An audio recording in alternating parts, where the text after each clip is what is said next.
हमारे गणेश जी से ठाकुर जी के बड़े प्रिय संबंध हैं। अभी आगे प्रसंग आएगा, लेकिन हम अभी सुना देते हैं, महाराज जी दिख गए तो। लाला की जब चोरी बढ़ गई तो यशोदा मैया एक दिना मन में विचार करन लगी, मेरो लाला अबई ते इतनो छोटो सो चोरी करन लगो।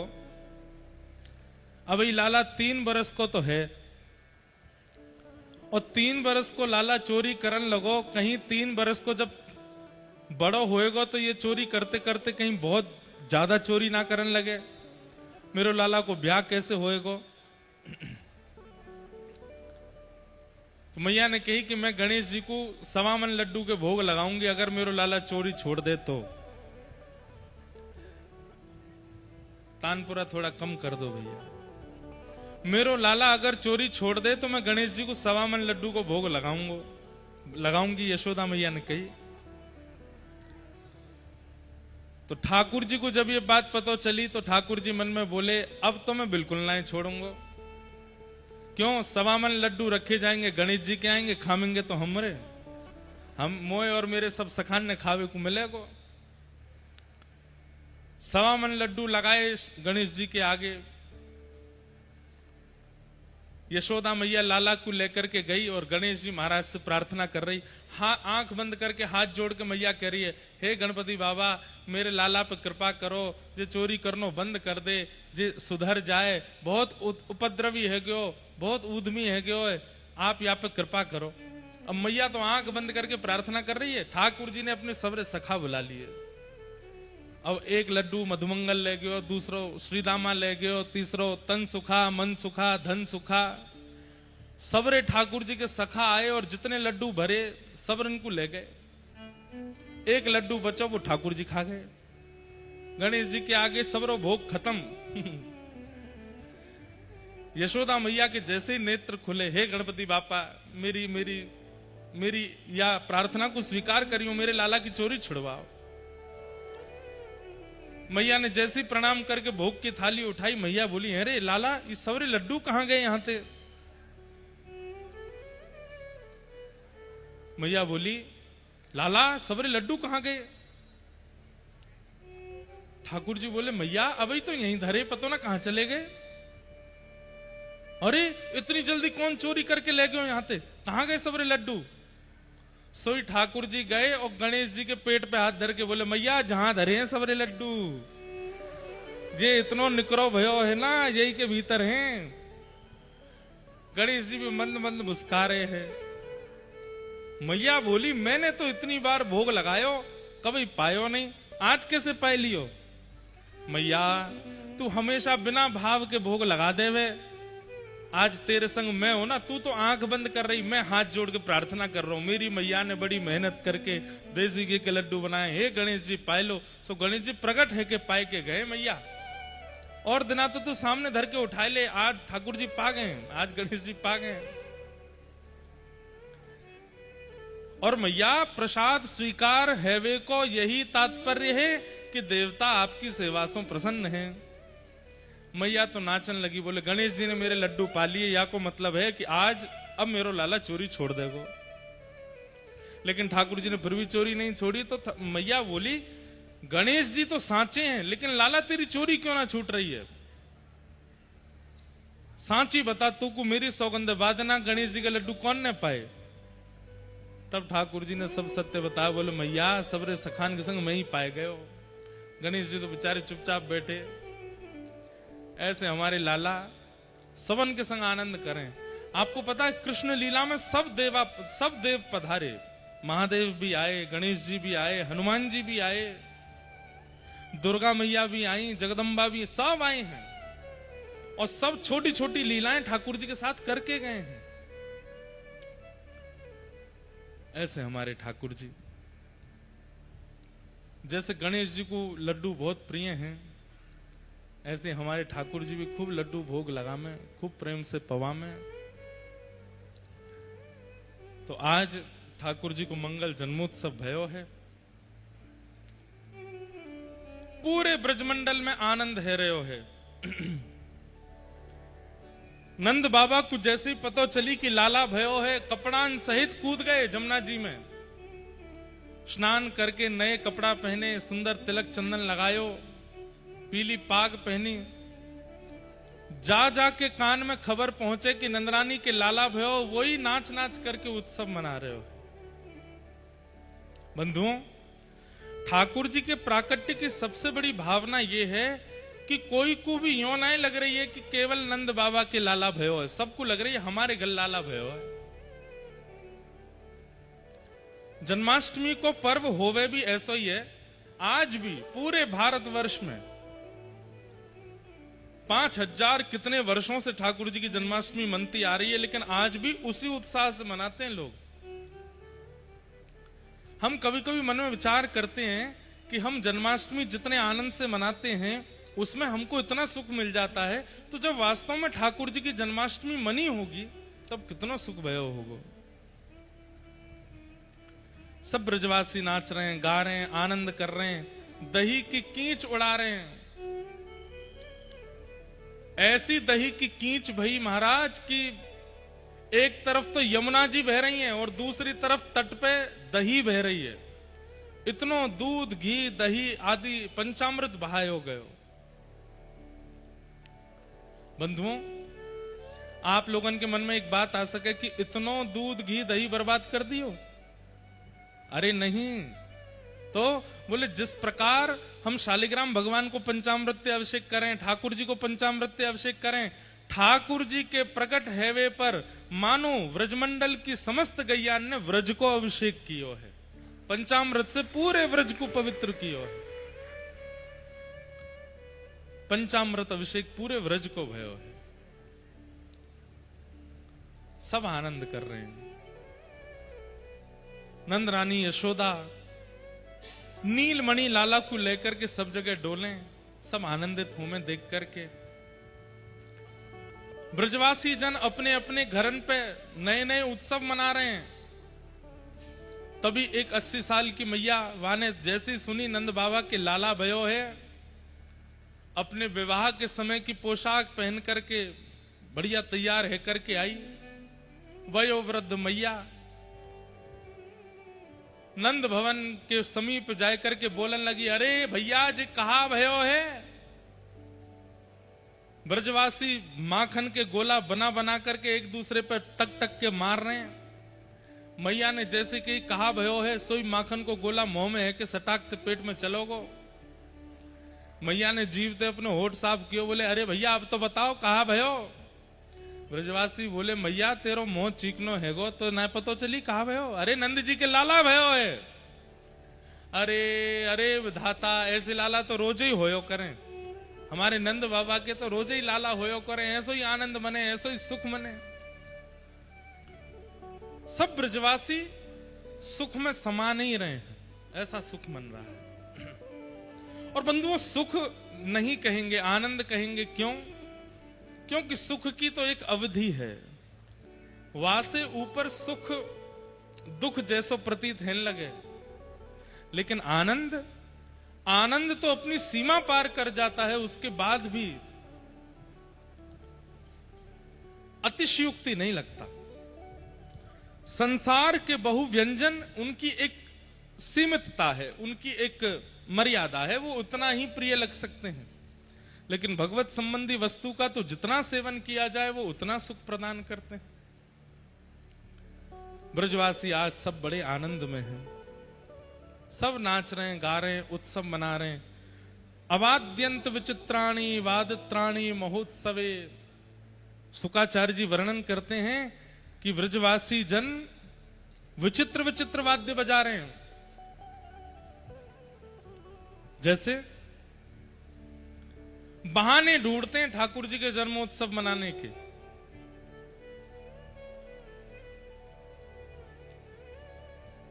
एक सप्ताह बाद सब ब्रजवासी दौड़े दौड़े आते हैं, बोले मैया बधाई दे दे। तो मैया कहें अब ही तो बधाई दई लाला के जन्म पर। बोले आज लाला को जन्मदिन है, आज भी बधाई चाहिए। बोले आज का ही को जन्मदिन, लाला तो 7 दिन पहले भयो। बोले मैया आज 7वां दिन है ना, वही दिन दोबारा लौट के आयो, हमारे आज भी जन्मदिन है। तो हर सप्ताह ठाकुर जी का जन्मोत्सव मनता है। और फिर जब हर महीने की अष्टमी तिथि आती है तब अष्टमी तिथि पे फिर नाचते हैं ब्रजवासी। बोले क्यों? बोले आज लाला 1 महीना को है गो, आज लाला 2 महीना के है गो, मैया बधाई दे, आज लाला 1 महीना को है गो। कुछ दिन बाद रोहिणी नक्षत्र आ जाता है, फिर ब्रजवासी सब नाचते हैं। बोले आज लाला मैया रोहिणी नक्षत्र आयो, आज फिर बधाई दे।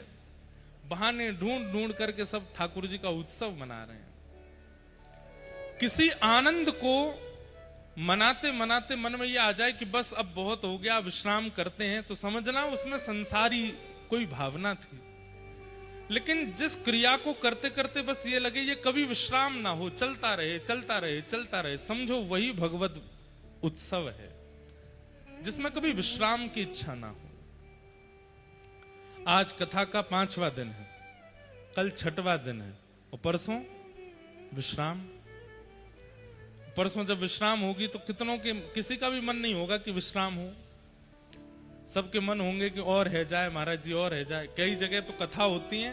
एक जगह हमारी कथा हुई, वहां जो यजमान थे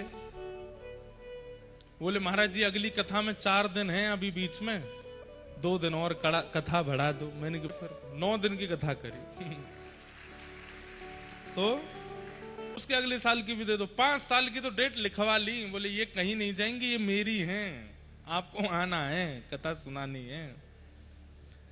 कहने का अभिप्राय, विवाह उत्सव भी जब पूर्ण होता है ना तो घर के लोगों को थोड़ा सुख मिलता है कि चलो अब थोड़ा आराम करेंगे। भाई 6 महीना ते हमारी कमर टूट गई।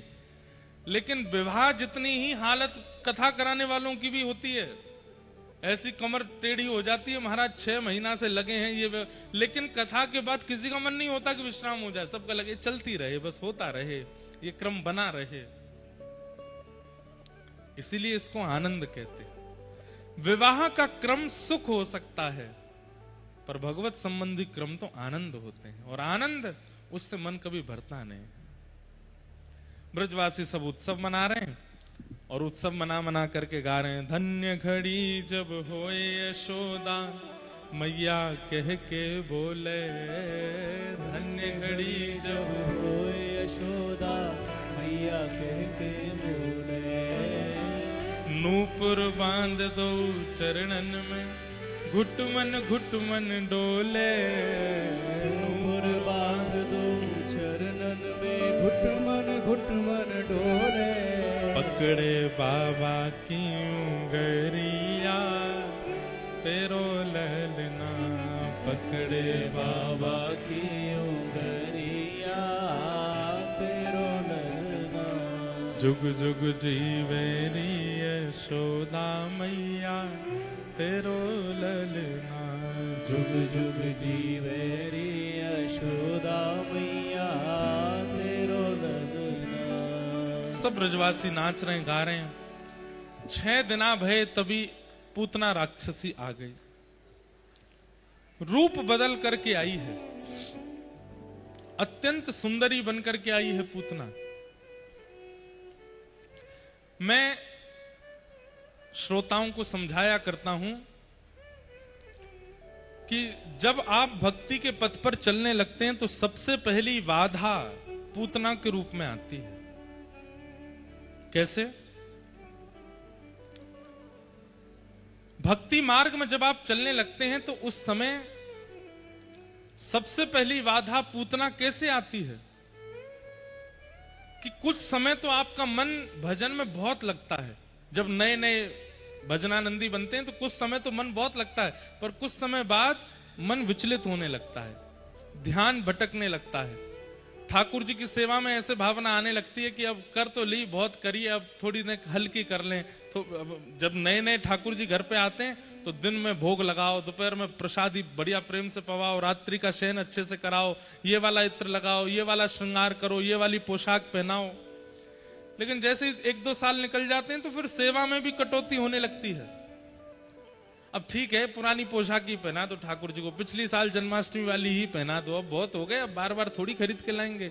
ये मन में जो आपके रूखापन आ जाता है सेवा के प्रति, नाम के प्रति, भजन के प्रति, भक्ति के प्रति, यही पूतना है। अरे सेवा तो वो माने कि हर दिन मन में भाव आए कि नहीं कल से भी सुंदर हो, आज की जो सेवा है कल इससे भी सुंदर हो, कल की जो सेवा परसों उससे भी सुंदर हो। हर दिन ये सेवा बनी रहे तो समझो कि आप पूतना से बचे हुए हैं। और अगर कहीं सेवा में ये भावना आ जाए कि नहीं बस बहुत है अब ऐसे ही कर लेते हैं, तो समझो कि पूतना आई है। और धीरे धीरे आपने अगर पूतना का इलाज नहीं किया तो वो धीरे धीरे पूर्ण रूपेण आपको ठाकुर जी से दूर कर देगी। इसलिए उत्साह घटने मत दिया कीजिए। मतंग ऋषि के सेवा की चोरी करती हैं कौन? सबरी। सब लोग इधर देखो, ध्यान से सुनो।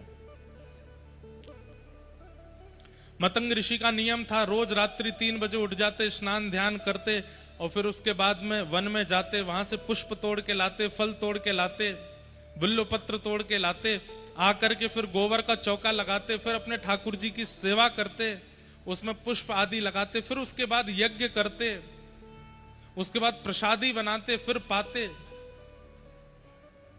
दूर छुप करके सबरी देखती है और उसने इतने भाव से देखा कि मतंग ऋषि कौन से पुष्पों का प्रयोग करते हैं, कौन से फलों का प्रयोग करते हैं, कैसी सेवा करते हैं। वो सारी सेवाएं उनके उठने से पहले ही उनके द्वार पर लाकर के व्यवस्थित कर देती है। मतंग ऋषि जब अपने भवन से बाहर निकलते हैं तो देखते हैं वैसे ही पुष्प जैसे हमारी सेवा में आते हैं, वैसे ही फल, वैसे ही सब लकड़ियां, सब कुछ वो सब व्यवस्थित। 1 दिन हो गया, 2 दिन हो गया, जब बहुत दिन हो गए तो मतंग ऋषि बोले ये मेरी सेवा कौन कर लेता है? और ढूंढने के लिए जाते तो दूर दूर तक कोई नहीं दिखता। एक दिन ऋषि सोए नहीं और अपनी खिड़की पर बैठे बस चुपचाप देखते रहे कि देखूं तो कौन है। और तब देखा कि सबरी जब सामान लग करके बिल्कुल वहां व्यवस्थित रख देती है, और केवल ये पुष्प फल आदि लेकर के नहीं आती है, मतंग ऋषि के उठने से पहले गोबर का चौका लगा देती है, सब कुछ इतना व्यवस्थित कर देती है। ऋषि को क्रोध भी आता है कि मेरी सेवा की चोरी कौन कर रहा है, और दूसरा फिर उनको दया भी आती है कि कौन है जो इतने भाव से सेवा कर रहा है। बंधुओं, हम लोग संसारी जीव हैं। हम जैसा आज करते हैं ना, कल हमारे आज वाले क्रिया में थोड़ी कटौती होती है। जैसे आज मेहमान घर पर आए तो आज जैसा स्वागत होगा, कल अगर वो दोबारा आए तो कल वैसा नहीं होगा। कल थोड़ी उसमें थोड़ा खारापन आ जाएगा, परसों थोड़ा और खारापन आ जाएगा, उसके अगले दिन थोड़ा और खारापन आ जाएगा। और बार बार ही वो आते रहे तो फिर हम पूछेंगे भी नहीं, गेट पे भी नहीं जाएंगे। अब गेट खुला है, भीतर आ जाओ, चुपचाप अपने आप ही आ जाओ। जैसे नए नए जमाई बनते हैं, कोई जो लोग बने उन्हें पता होगा, हमें तो नहीं पता, पर जो नए नए जमाई बनते हैं पहली बार ससुराल जाते हैं तो सास कितना स्वागत करती है। साली साहिबा बिल्कुल महाराज जीजा जी को ऐसे रखते पलकों पर। लेकिन जब जीजा जी 1, 2, 3, 4, 5 साल पुराने हो जाते हैं, फिर जीजा जी आके बाहर फोन कर रहे हैं, अरे कोई गेट तो खोल दो। क्यों? ये मानव का स्वभाव है कि उसका प्रेम प्रति क्षण घटता है, हर दिन घटता है। और कहीं ना कहीं हमारी यही व्यवस्था, यही अवस्था ठाकुर जी की सेवा में भी होती है। वहां पर भी हमारा जो उत्साह है प्रतिदिन घटता रहता है। लेकिन अगर यहां बैठा कोई व्यक्ति ऐसा है जिसकी सेवा भी नहीं घट रही है, जिसका उत्साह भी नहीं घट रहा है, ठाकुर जी के प्रति प्रेम भी नहीं घट रहा है, प्रतिदिन ऐसा लगता है कि नहीं आज और बढ़िया, और तो वो बस इस भाव को छुपा के रखे, नजर ना लगे आपको, क्योंकि ये भाव सबके चित्त में नहीं होते। नित्य नूतन, नित्य विशेष सेवा का भाव सबके चित्त में नहीं होता। मतंग ऋषि कहते हैं मेरी रोज सेवा कर जाती है और पहले दिन से और ज्यादा अधिक अच्छी करती है, ये अधिकारिणी है। और सबरी को एक दिन उन्होंने पकड़ लिया और पकड़ के बोले कि अच्छा तुम हमसे बिना पूछे सेवा करती हो। बहुत रोई, बोले कि मुझे क्षमा कर दें, अगर मैं आपके सन्मुख आ जाती तो मेरे कुल खानदान के बारे में जानकर के आप मुझे स्वीकार नहीं करते, इसलिए मैं छुप करके सेवा कर रही हूं, मैं आपको गुरु मानती हूं। मतंग ऋषि ने कहा नहीं, हम तुमको स्वीकार करते हैं। इसके कारण ऋषि को बहुत बड़े बड़े ऋषियों ने गलत भी माना, गलत भी कहा, लेकिन उन्होंने कहा कि भाई तुम केवल ये देख रहे हो कि स्त्री यहां आती है, पर मैं तो उसके भीतर एक भक्ति का प्रज्वलित दीप देखता हूं जो एक दिन ठाकुर जी को प्राप्त करेगा। और एक दिन ऋषि बोले कि अब मेरा जाने का समय आया है देवी, अब मैं तुम्हें कृपा करके आज्ञा देके जा रहा हूं, तुम्हारी सेवा से मैं प्रसन्न हुआ हूं, अब मेरे भाव से ठाकुर जी को प्रसन्न होना पड़ेगा और तुम्हें दर्शन देने पड़ेंगे। तुम बस चिंता मत करना, एक दिन राघव जी आएंगे। गुरुदेव आप चले जाएंगे, मुझे कोई एक सूत्र बता दीजिए जिस सूत्र के सहारे मैं हर दिन आपका स्मरण करके रह सकूं। मतंग ऋषि कहते हैं एक ही सूत्र है। बोले क्या? प्रतीक्षा। तुम्हारा भजन ही प्रतीक्षा है, जितना प्रतीक्षा करोगी उतना तुम्हारा भजन है। जैसे आप कहते हैं कितनी माला करनी, 8 माला, 108 माला, 200 माला, 250 माला, 2 लाख माला। मतंग ऋषि सबरी को कह के गए तुम्हारी माला, तुम्हारा जप, तुम्हारा नियम, तुम्हारा सब कुछ एक ही है। बोले क्या? प्रतीक्षा। प्रतीक्षा करो। जितना सुनने में आसान लग रहा है उतना करने में कठिन है। प्रतीक्षा सबसे होती नहीं। कितनी प्रतीक्षा की, वर्षों बीत गए, लेकिन हर दिन उस मार्ग को बुहारती हैं, उस मार्ग को सजाती हैं। रोज पकवान बनाती हैं सबरी अपने घर कि आज राम जी आएंगे। और जब शाम तक ठाकुर जी नहीं आते तो सारे पकवान और सब बांट आती हैं। सब लोग कहते हैं अरे सबरी तो रोज बनाती है, रोज इतना खर्चा करती है, रोज लोगों से मांग मांग करके लाती है और फिर बनाती है, राम जी नहीं आएंगे तेरे पास अभी? बोले नहीं, मेरे गुरुदेव कह के गए हैं। और देखो कितनी बड़ी बात, व्यक्ति प्रतीक्षा के बाद फल ना मिलने पर निराश होता है, लेकिन सबरी नाचती थी। क्यों? जब शाम को राम जी नहीं आते थे तो नाचती थी। क्यों? बोले मेरे गुरुदेव कह के गए जितनी प्रतीक्षा करोगे उतना भजन बढ़ेगा। मतलब मेरी आज की माला पूरी हुई, मेरी आज की माला पूर्ण हो गई, आज भी नहीं आए, रोती नहीं। वर्षों बाद जब राघव जी दंडक वन में पधारे, जितने ऋषि महात्मा रहते थे सबने अपने आश्रमों को सजाया और सब सबरी को व्यंग कसते थे कि तेरे यहां राम जी नहीं आएंगे, तूने एक ऋषि का आश्रम बर्बाद कर दिया, तूने ऐसा कर दिया, तूने ऐसा कर दिया, तू तो ऐसे कुल खानदान की है, तेरे यहां नहीं आएंगे। और एक घटना और हुई थी, जिस सरोवर से सबरी जी जल भर के लाती थी, कुछ दिन बाद उस सरोवर में कीड़े पड़ गए थे, तो वो सरोवर किसी को नहाने पीने योग्य भी नहीं बचा। उस पर भी सब लोगों ने सबरी जी पर ही लांछन लगाया, तुम्हारे स्पर्श के कारण ऐसा हुआ है। लेकिन सबरी जी को केवल एक ही आशा थी कि मेरे गुरुदेव कह के गए कि राम जी आएंगे। जैसे ही राम जी ने दंडक वन में प्रवेश किया, सारे आश्रम सजने लगे, वेद ध्वनि निकलने लगी, ऋषि अपने अपने आसनों पर बैठ गए। बोले राम जी तो हमारे यहां आएंगे, इनकी तपस्या 1000 वर्ष की है, इनकी तपस्या 2000 वर्ष की है, इनकी तपस्या इतने वर्षों की है। लेकिन राम जी जाते हैं और हर आश्रम के द्वार पर जाते हैं। ऋषि कहते हैं आहा आपका कल्याण हो, जय हो राघवेंद्र सरकार, आपका मंगलमय हो। सब ऋषि आशीर्वाद देते थे। राम जी प्रणाम करके कहते थे, बोले मैं आपसे एक पता जानना चाहता हूं। बोले क्या? वो सबरी जी की कुटिया कहां है? जो जो ऋषि मना करते थे कि सबरी तेरे यहां राम जी नहीं आएंगे, उनके यहां जाकर के राम जी पूछते थे सबरी की कुटिया कहां है। और जब सबरी के यहां गए, सब अपने आश्रमों में खड़े खड़े देख रहे थे, झूठे बेर खा रहे हैं ठाकुर जी सबरी के। किस भाव का फल मिला है सबरी को? हर दिन प्रेम न घटने का। हमारा प्रेम घटता है, हमारा उत्साह घटता है, हमारी सेवा घटती है, हमारी लगन घटती है, पर सबरी की वो लगन, उत्साह, प्रेम घटा नहीं है, हर दिन बढ़ा है। और आज ऐसा फल दिया ठाकुर जी ने। सबरी के यहाँ गए तो सबरी कहती है कि कहीं खट्टे बेर ना हो तो स्वयं चख करके खिलाती है कि मीठे हों। राम जी पाते हैं। हमारा प्रेम ऐसा नहीं है। हमारा प्रेम तो घटने वाला है। हर दिन हमारा ये एक प्रकार से आप ये कह सकते हैं कि ये एक आपका टेस्ट है।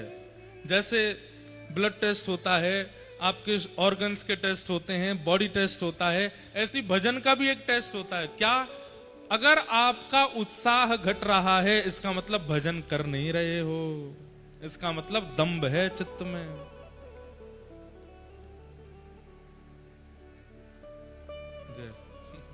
दिख नहीं रहे हैं।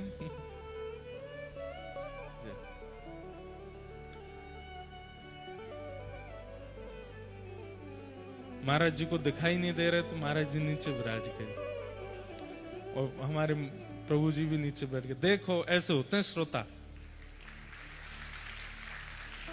आप लोगन की तरह नहीं, या मैं कोनी मार या के बालन ने खींच पीछे कर नीचे बैठ चिल्ला रहे किल्ला रहे,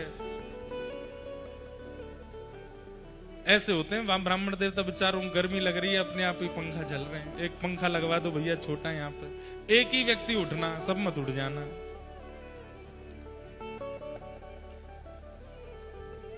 सह रहे हैं बेचारे, इनको मिलेंगे ठाकुर जी अवश्य। तो मैं क्या कह रहा था, हमारा प्रेम, हमारा उत्साह घटता है।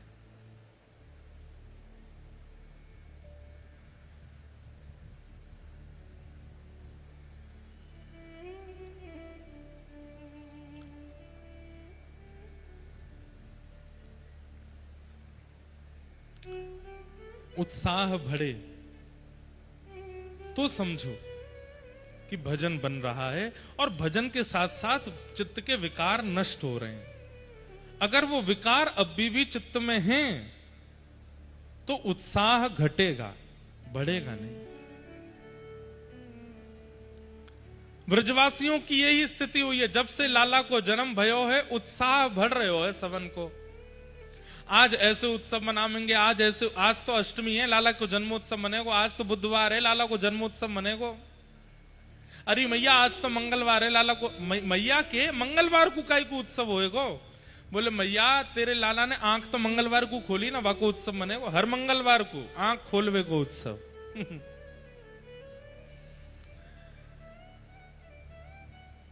पूतना आई, और पूतना किस रूप में आती है हमारे भजन में?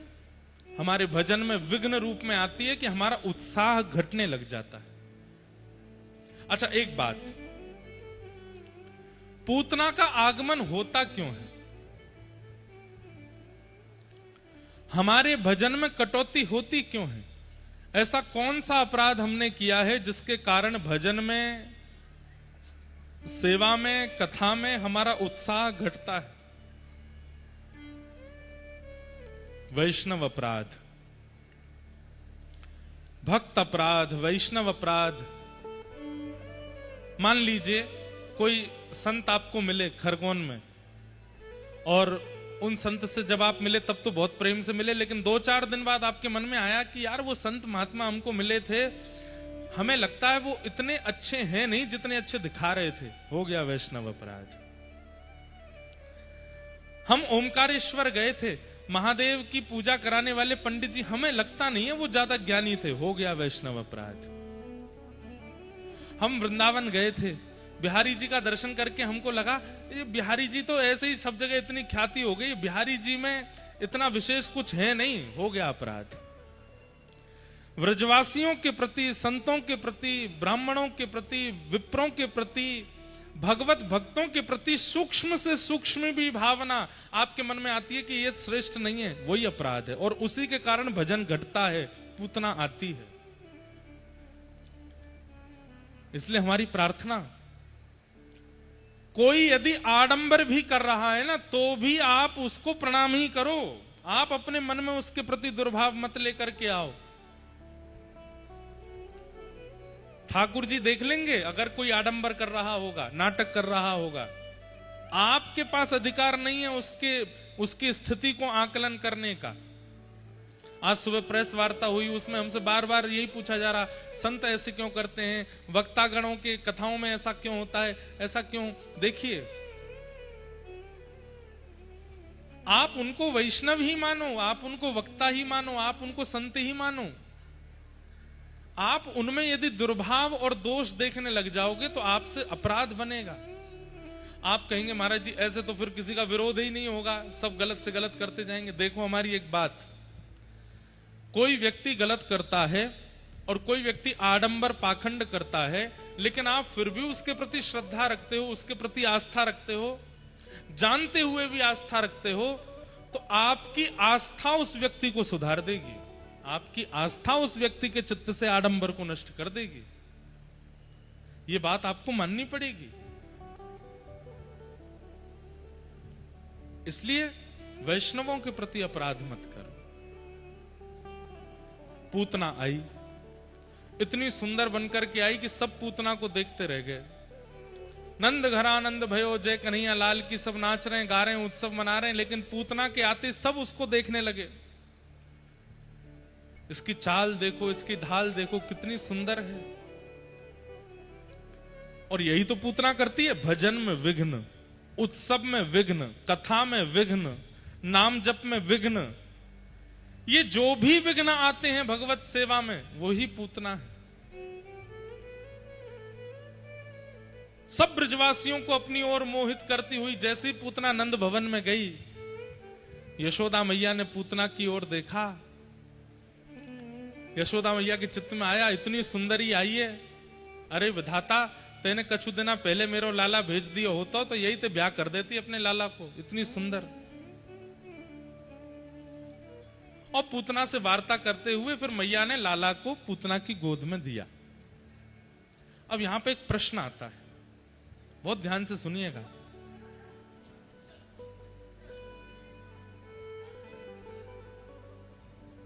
यशोदा मैया, चलो मानते हैं कि सब ब्रजवासी तो सामान्य हैं, लेकिन यशोदा मैया जिन्हें भगवान ने अपनी मां के रूप में स्वीकार किया, उनको तो इतना विवेक होना चाहिए था कि किसकी गोद में लाला को दें, किसकी गोद में ना दें।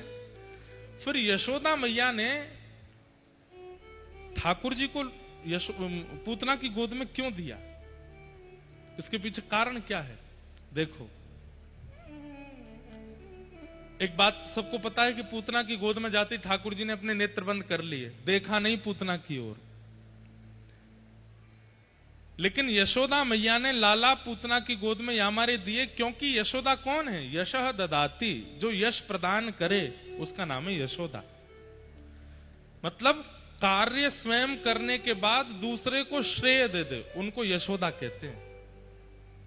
भोजन स्वयं बनाया, लेकिन बता किसका दिया, नहीं उन्होंने बनाया, उन्होंने किया।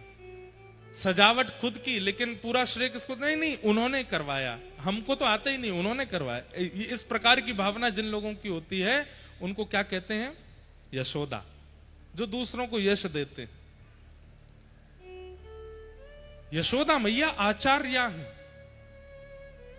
उन्होंने मन में विचार किया कि पूतना राक्षसी है, रूप बदल करके आई है, ठाकुर जी के दर्शन की अधिकारिणी नहीं है, ठाकुर जी के स्वीकार की अधिकारिणी नहीं है। लेकिन जब इतने समीप आ गई है तो इसके दोषों का चिंतन करके मैं भगवान को इससे दूर क्यों रखूं। भले ही ये दोषी है, लेकिन समीप आई है तो ठाकुर जी को इसकी गोद में देना चाहिए, आचार्य भाव से। यशोदा कौन है, आचार्य। आचार्य की सन्निधि में जब जीवात्मा जाता है तो जीवात्मा दोष युक्त ही होता है, पर आचार्य कृपा करते हैं, भले ही इसमें दोष हैं, हे ठाकुर जी भले ही ये दोष युक्त है, पर आप फिर भी इसके पास जाके इस पर अनुग्रह करो। इसलिए यशोदा मैया ने ठाकुर जी दिए।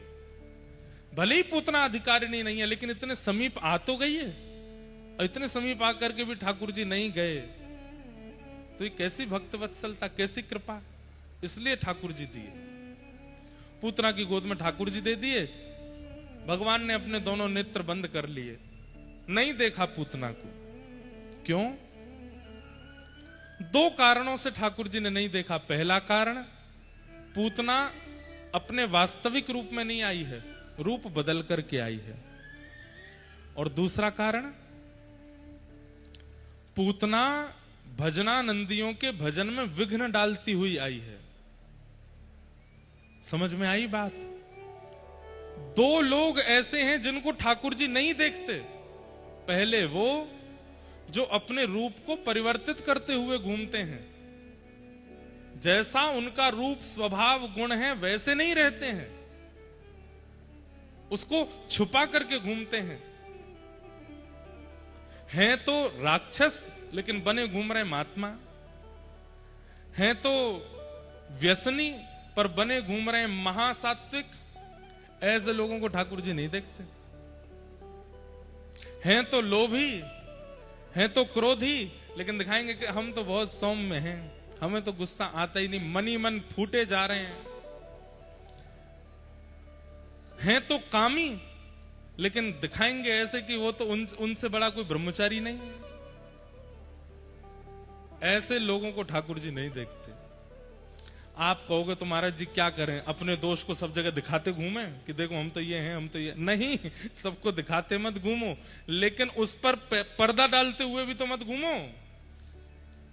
क्रोधी हैं तो हैं, ठाकुर जी के सामने जाके नित्य प्रार्थना करो, नाथ मेरा क्रोध कम कीजिए, मुझे क्रोध करना अच्छा नहीं लगता। कामी हैं, ठाकुर जी से प्रार्थना करो, हे नाथ कृपा कीजिए, मेरे अंदर ये दोष बहुत ज्यादा उछाल मार रहा है, इसको घटा दीजिए। मेरा भजन मेरा जप इसीलिए है कि मेरा दोष नष्ट हो। इससे क्या हुआ? आपने स्वीकार किया और ठाकुर जी के सामने प्रस्तुत किया। ठाकुर जी इससे प्रसन्न होते हैं। व्यक्ति मंदिर में जाता है, कभी अपने दोष बोलता है? सदैव जाकर के ठाकुर जी से कहेगा, हे नाथ ये बनवा दीजिए, ये करवा दीजिए, वो करवा दीजिए, ऐसा करवा दीजिए, वैसा करवा दीजिए। ठाकुर जी कहते हैं ये सब करवा दीजिए, और जो पहले से रोग तेरे अंदर हैं उनके बारे में तूने कहा नहीं। मतलब वैद्य के पास जाकर के आप ये औषधि मांग रहे हो कि ऐसी औषधि दो मुझे भूख लगने लग जाए, ऐसी औषधि दो मैं कुछ भी खाऊं मेरा वजन ना बढ़े, ऐसी औषधि दो मैं ये कर लूं, मैं वो कर लूं, मेरे अंदर ताकत आ जाए, मेरी इम्यून पावर तेज हो जाए। वैद्य कहेगा वो सब तो ठीक है, पहले ये तो बताओ तुम्हारा कोलेस्ट्रॉल वगैरह तो नहीं बढ़ा हुआ है, शुगर तो बढ़ा हुआ नहीं है, लिवर फंक्शन ठीक तो कर रहा है, पेट ठीक है ना, लंग्स में कोई दिक्कत तो नहीं है। आजकल के डॉक्टर चेकअप करा लेते हैं तो चेकअप में सब निकल आता है। पहले के रोग जब तक दूर होंगे नहीं, आप अधिक औषधि कैसे मांग सकते हैं ठाकुर जी से? हम लोग यही करते हैं, हम जाकर के केवल मांगते हैं। ठाकुर जी कहते हैं पहले अपने रोग तो ठीक करो। क्रोध है, लोभ है, ईर्ष्या है, द्वेष है, इतना सब कुछ तुम्हारा बिगड़ा हुआ है मन में, उसको तो पहले स्वस्थ करो। पूतना को दो कारणों से ठाकुर जी ने नहीं देखा। पहला, रूप बदल के आई। दूसरा, रूप बदल के आई तो आई, जितने लोग उत्सव मना रहे थे सबका उत्सव छुड़वाती हुई आई है, ठाकुर जी ने नहीं देखा। और जैसी पूतना के गोद में जाके भगवान ने नेत्र बंद किए, पूतना ने अपना पयोधर भगवान के मुख में दिया। ठाकुर जी ने पहले तो उसके रस तत्वों को पिया, पुण्यों को पिया, पापों को पिया, विष को पिया, और अंत में प्राणी समम रोष समन्वितो पिबत, उसके प्राणों को पीने लगे। और जैसे ही प्राण पिए, पूतना अपने वास्तविक रूप में प्रकट हो गई और विशाल विकराल रूप धारण कर लिया। सामुंच मुंचाल मिति प्रभाषणी, ठाकुर जी को पकड़ करके दूर करने लगी। लेकिन जैसे कोई डाल वृक्ष को पकड़े होती है, कितना भी खींचो अलग नहीं होती है, ऐसे ही ठाकुर जी ने उसके पयोधर को पकड़ा हुआ है। खूब प्रयास करने पर भी ठाकुर जी जब दूर नहीं हुए, अरे बालक छोड़, अरे बालक छोड़ चिल्लाने लगी। हमारे पूज्य पिताजी कहते हैं पूतना को देख करके ठाकुर जी बोल पड़े। 6 दिन के ठाकुर जी बोल पड़े। कहा बोले? मौसी जी हम पे तो पकड़वो ही आवे, छोड़वो ना आवे। और जो एक बार पकड़ में आ जाए ना, वाकू फिर ठिकाने लगा के छोड़े हम। भक्त आ जाए तो वाकू चरणंते लगा के छोड़े, और राक्षस आ जाए तो वैकुंठ पहुंचा के छोड़े। कहते हैं पूतना के प्राण यहां मारे निकल गए कि 6 दिनों को बालक बोल लो है। विशाल रूप धारण करके पूतना नंद भवन के पीछे गिरी, कितने खेत उसके नीचे चकनाचूर हो गए। अच्छा, इसमें एक हमारी लीला पूज्य नाना जी सुनाते थे हमें। नाना जी की हमारी इनकी बात हमको रह रह के याद आती है। नाना जी बताते थे, असंभवतः आज पहली बार याद आई है ये वाली बात।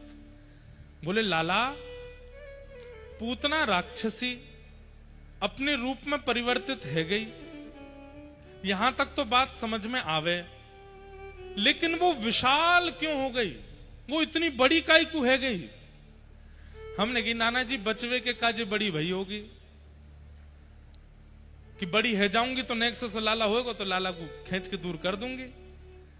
तो नाना जी हमारे बोले नहीं, इसके पीछे दूसरा कारण है। बोले क्या? 6 दिना के लाला है गए और इन 6 दिना में लाखों ब्रजवासियों में से 1,500-2 हजार ही ब्रजवासी हैं जिन्होंने लाला के दर्शन किए, बाकी अब भी बाहर ही खड़े हैं और प्रतीक्षा कर रहे हैं लाला की हमें दर्शन है जाए, लाला के हमें दर्शन है जाए। यशोदा मैया लाला को बाहर ला नहीं रही है और नियम भी है कि छठी तक बाहर आना भी नहीं चाहिए। तो ठाकुर जी मन में विचार करने लगे कि इतने सारे ब्रजवासी सब मेरी प्रतीक्षा में बाहर खड़े हैं, उनके काजे अब मोए बाहर जाना पड़ेगा और ये पूतना नेक्सी सी रहेगी, यहीं मर जावेगी, गिरेगी, ये विशाल है जाएगी तो या को बाहर जाके गिरना पड़ेगा और या के बहाने हम भी बाहर चले जाएंगे। तो पूतना की गोद से उतारते समय लाखों ब्रजवासी जो हैं सबको मेरे दर्शन है जाएंगे। मैंने कहा हाँ नाना जी ये बात तो सही है। बोले वही भयो, जैसे ही पूतना के पयो धरते लाला को उठायो नंद बाबा ने, विशाल पूतना, पंडाल के बराबर तो होगी, जितना बड़ा पंडाल है इतनी बड़ी पूतना, और जैसी गिरी याते बड़ी हमारे 3 योजन 6 कोस ले, एक कोस में 3 किलोमीटर, एक कोस में 3 किलोमीटर, 6 कोस की में 12 किलोमीटर की 18 किलोमीटर की थी। अब सोच लो यहां से 18 किलोमीटर कहां तक है, इतनी बड़ी पूतना भाई। ले हम तो सोच रहे कि नेका पंडाल के बराबर भाई होगी।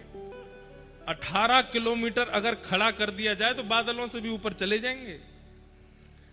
इतनी लंबी पूतना है गई, मानो ठाकुर जी ने 84 कोस में दूर दूर तक जितने ब्रजवासी हैं सबन को दर्शन दे दियो एक बार में। लो हमारे दर्शन कर लो। और फिर नाना जी ने दूसरी बात बताई। मैंने कहा, बोले लाला देख, ब्रजवासीन को तो फिर भी 1 आध महीना और दर्शन चलते रहते तो सब ब्रजवासीन को दर्शन है ही जाते, लेकिन नंद भवन में जितनी गौशाला की गैया हैं वो मन में विचार करने लगी कि भैया ये सबरे ब्रजवासी नाच रहे हैं, गा रहे हैं और इनके स्वर और नृत्य हमको बिल्कुल अच्छे नहीं लग रहे हैं। क्यों? इनको तो लाला दिख जाएगो, हमको तो लाला तभी दिखेगो जब घुटमुन चलन लगेगो, नंद भवन से निकल के बाहर आएगो, और वहां में तो अभी 1.5-2 साल लगेगो, 3 साल लग जाएंगे, और 3 साल तक हम प्रतीक्षा कैसे करें? किसी व्यक्ति को बहुत जोर की प्यास लगी हो और पास में बैठा हुआ व्यक्ति पानी का बार बार नाम बोलता हो, आहा ठंडा पानी, आहा शीतल पानी, आहा बिल्कुल चांदी के गिलास में पानी ऐसे पिएंगे और गुटुक गुटुक पिएंगे, तो जिसको प्यास लग रही होगी वो कहेगी भैया तेरे हाथ जोड़े मत बोल। गैयाओं की यही स्थिति हो रही है। नंद भवन में जितने लोग उत्सव मना रहे हैं, नंद घरानंद भयो जय कन्हैया लाल की, ये सुनकर के गैयाओं के नेत्रों से आंसू आ रहे हैं। बोले तुम्हें तो दर्शन मिल जाएंगे, हमें कब मिलेगो लाला? हमारे काजी तो 1.5-2 साल बाद आवेगो बाहर। ठाकुर जी बोले ब्रजवासी को तो दर्शन है जाएंगे, पर ये गैया बड़ी व्याकुल है रही हैं, इनको कैसे दर्शन दूं? तो पूतना के बहाने ठाकुर जी नंद भवन से बाहर आ गए, और जैसे ही पूतना मर करके गिरी, सब ब्रजवासिन को दर्शन देके नंद बाबा लेकर के लाला को नीचे आए।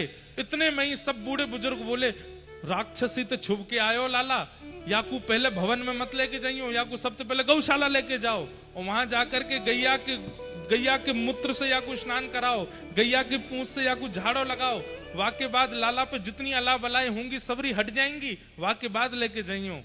तो 6 दिना के ठाकुर जी ने सब ब्रजवासिन को दर्शन दे दिए और पूतना ते छुबने को बहानों लगा करके गौशाला गए, सबरी गैयान को भी उत्सव मनवाए दियो।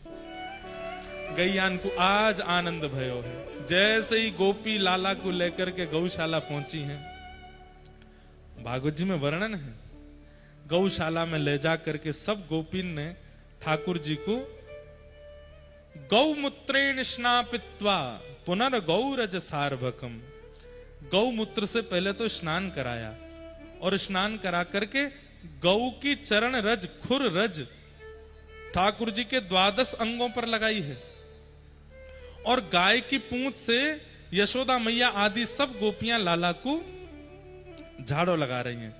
अच्छा एक बात, झाड़ा लगाते समय मंत्र कौन से बोल रही हैं? कितनी सुंदर बात है भागवत जी की। झाड़ो लगाते समय सब गोपियां मंत्र कौन सा बोल रही हैं?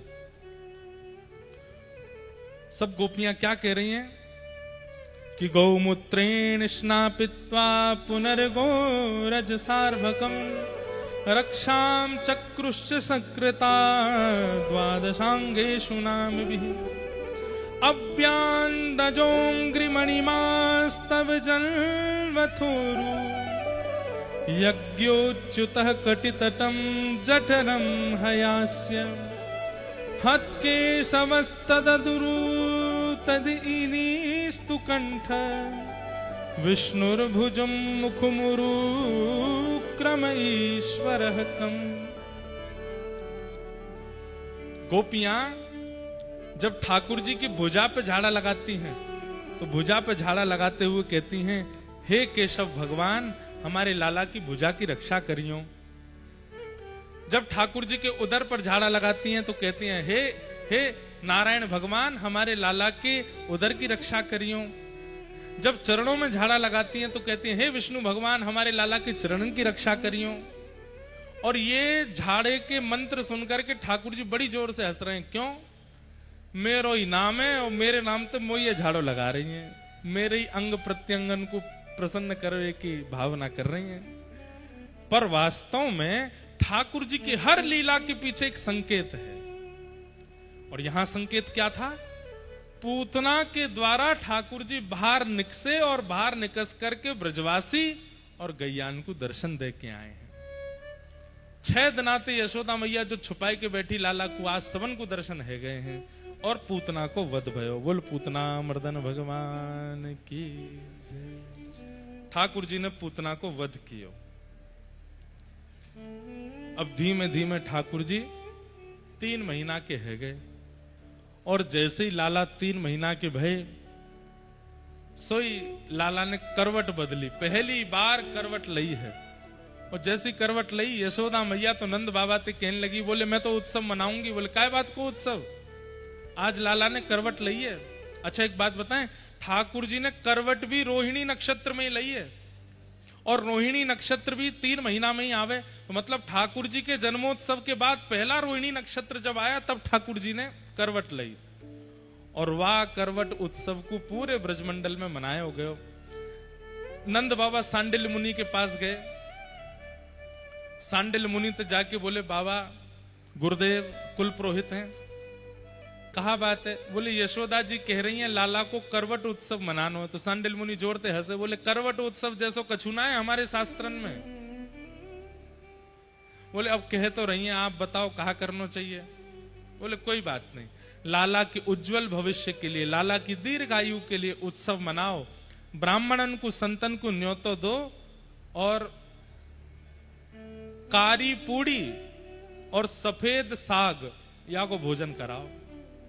कारी पूड़ी कौन सी है? मालपुआ। और सफेद साग कौन सा है? खीर। खीर पुआ को भोग लगाओ, चकाचक धोन दो, ब्रजवासियों को आनंद कराए दो। और खीर पुआ बने हैं, सब ब्रजवासी दूर दूर से आए हैं और सब आकर के लाला को मंगल में करवट उत्सव मना रहे हैं, आनंद कर रहे हैं।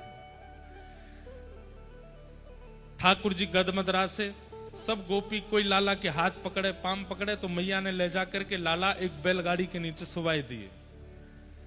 ठाकुर जी ने मन में विचार करी, मैया इतने यत्नंत मैं तेरे घर जन्मा हूं और तू मोको इतनी दूर बैलगाड़ी के नीचे सुवाई के आ रही है। मैं एक बात कहूं कथा में, हमारे ठाकुर जी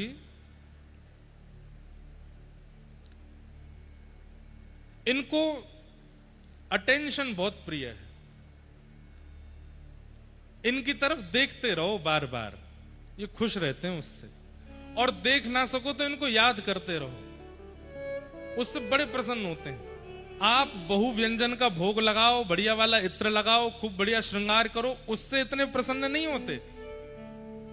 पर इनको प्रेम भर के देखते रहो, उससे बहुत खुश होते हैं। दर्शन कैसे करने चाहिए हमको यही नहीं आता। हम सीधे जाते हैं और ठाकुर जी के आगे आंख खोल करके खड़े हो जाते हैं और महाराज ठाकुर जी को देखते हैं, तुरंत चलते बनते हैं। नहीं बंधुओं, दर्शन की भी एक विधा है। पूरे नेत्र मत खोलिए। क्यों? इतने कोमल हैं ठाकुर जी, आपके नेत्रों की उष्णता उनको लगे ना। धीमे धीमे नेत्रों से दर्शन करो। और अब तो मंदिरों में इतनी भीड़ होती है, अब तो कोई नहीं। पहले झरोके होते थे, झरोके से देखते थे ठाकुर जी को, हल्का हल्का देखते थे। क्यों? अब ये तो सामान्य सी बात है। कोई व्यक्ति स्पष्ट सामने आकर के पूरी आंख खोल करके हमको देखे तो हम डर ही जाएंगे, लेकिन कोई व्यक्ति दूर खड़ा है, छुप छुप करके देख रहा है, तो उसके एक बार से देखने पर ही हमें पता चल जाता है कि ये प्रेमी है। इसीलिए सन्मुख नहीं आ रहा है, छुप के देख रहा है। पूरे नेत्र मत खोलो, थोड़े से देखो और अत्यंत शांति लियाओ अपने मस्तिष्क में, चित्त में, मन में। अत्यंत शीतलता का अनुभव करो जब ठाकुर जी का दर्शन करो, बड़ी करुणा से। और स्पष्ट सीधे मुख से भी नहीं, थोड़ा मुख तिरछा करके फिर ऐसे देखना चाहिए। ये सब दर्शन की विधाएं हैं। और एक अंतिम विधा है, अब वो तो कर सको तो ठीक है। क्या? सूखे नेत्रों से ठाकुर जी को नहीं देखना चाहिए। सजल हो नेत्र, नेत्रों में थोड़े थोड़े अश्रु बिंद हो। अब जबरदस्ती आंखन में डार मत लइयो कहीं पे। आप लोग जगन्नाथपुरी गए? जगन्नाथपुरी में वहां के पुजारी जी हैं ना, पंडा पुजारी जो बैठे रहेंगे बाहर, वो कपूर का चूना करके रखते हैं अपने पास, चूरा करके। और जैसे कोई व्यक्ति दर्शन के लिए जा रहे होते हैं, उनके यहां लगा लेते हैं थोड़ा थोड़ा। दो कारण हैं, एक तो उससे नेत्र शुद्ध होते हैं, और कपूर की सुगंधी आते ही, नेत्रों में पड़ते ही, जो भी मन में विकार चल रहे होते हैं सब समाप्त हो जाते हैं। करके देख लेना, कितनी भी टेंशन में हो, चिंता में हो, थोड़ा सा कपूर ऐसे मीड़ के यहां लगा लीजिए, थोड़ा आंखों के पास इधर। अपने आप जितनी चिंता चल रही थी मन में, सब थोड़ी देर के लिए शांत हो जाएगी। और दूसरा कारण, कपूर जब यहां छुआ देते हैं तो थोड़ी नेत्रों में आंसू आ जाते हैं। तो मानो वहां के पुजारी कहते हैं, ऐसे तो भैया तू इतना जड़ है कि तेरे नेत्रंते आंसू आने क्यों रहे, तो हम ही तेरे कपूर लगा देने। सजल नेत्रंते देखियो जगन्नाथ जी को, ऐसा मत देखियो। दर्शन की ये विधा है। पहला, सन्मुख बिल्कुल सामने से मत देखो, थोड़ा तिरछे होके देखो। दूसरा, थोड़े नेत्र कम कम खोलो, ठाकुर जी को कहीं हमारे नेत्रों की चोट लगे ना, धीमे धीमे देखो। और जैसे संकोच होता है ना, संकोच में देखना, ऐसे संकोच में ठाकुर जी को देखो। किस भावना से? हम योग्य तो नहीं है, पर हम खड़े हैं आपके सामने। और तीसरा, सजल नेत्रों से देखो ठाकुर जी को। और चौथा, जो देखा है उसे नेत्र बंद करके अपने पलकों के भीतर छुपा लो। आहा।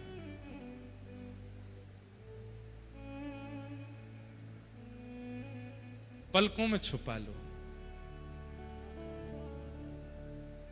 और फिर वही झांकी चित्त में दिखने लग जाए।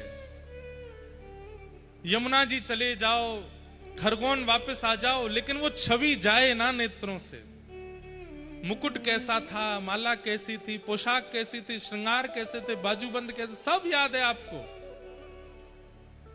ऐसा चित्त धारण करके लाओ। एक विधा और है कि ठाकुर जी के सबसे पहले चरण देखने चाहिए, उसके बाद घुटने देखने चाहिए, फिर उदर देखना चाहिए, फिर वक्ष देखना चाहिए, अंत में मुख देखना चाहिए। और जो इस भांति दर्शन करता है उसका दर्शन कभी विस्मृत नहीं होता, वो कभी भूलता नहीं है। फिर उस दर्शन को हम जाते केवल सीधा मुखमंडल देखे और निकल जाते हैं। एक बहुत सुंदर पद है, हमारे व्रज में गाते हैं,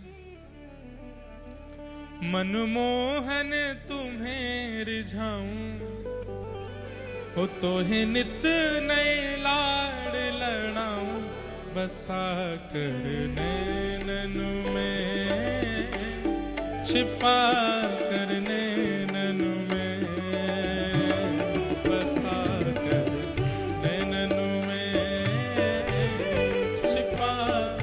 सब लोग गाओ। मनमोहन तुम्हें रिझाऊं मनमोहन तुम्हें रिझाऊं ओ तो है नित नए लाड़ लड़ाऊं ओ तो है नित नए लाड़ लड़ाऊं बसा कर नैनन में छिपा कर नैनन में बसा कर छुपा कर नैनन में। ओ गीत बन जाऊं तेरी बांसुरी के स्वर का इठलाती बल खाती पतली कमर का गीत बन जाऊं तेरी बांसुरी के स्वर का इठलाती बल खाती पतली कमर का। एक तो आपकी बांसुरी का मैं गीत बन जाऊं और आपकी ये इठलाती बलखाती पतली सी कमर है, इसका क्या बनूं? ओ पीला पटका बन जाऊं पीला पटका बन जाऊं पीला पटका बन जाऊं पीला पटका बन जाऊं बसा कर नैनन में छिपा कर नैनन में बसा कर नैनन में छुपा कर नैनन में। ओ बसा कर नैनन में छिपा कर नैनन में बसा कर नैनन में छुपा कर नैनन में। ओ मनमोहन तुम्हें रिझाऊं ओ मनमोहन तुम्हें रिझाऊं ओ तो है नित नए लाड़ लड़ाऊं कोई नित नए लाड़ जैसे बसा कर नैनन में छिपा कर नैनन में बसा कर नैनन में छुपा कर श्री राधा रमण लाल की।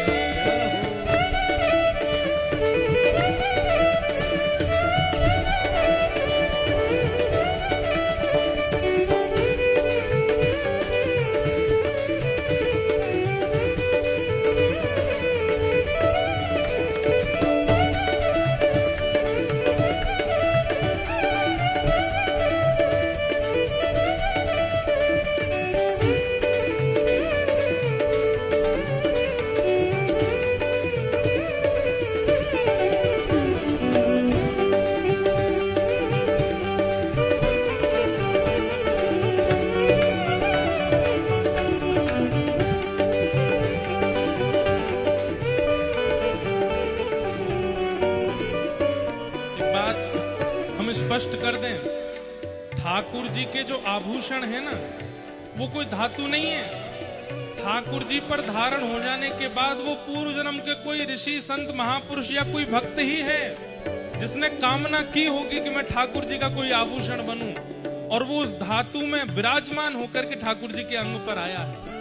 इसलिए हमारे यहाँ नियम है, ठाकुर जी को जब पोशाक धराते हैं तो पोशाक को पहले प्रणाम करते हैं, पोशाक उतारते हैं तो भी पोशाक को प्रणाम करते हैं, मुकुट को प्रणाम करते हैं, एक एक ठाकुर जी के श्रृंगार को प्रणाम करते हैं, क्योंकि वो कोई वैष्णव भक्त ही है जो श्रृंगार के रूप में आया है।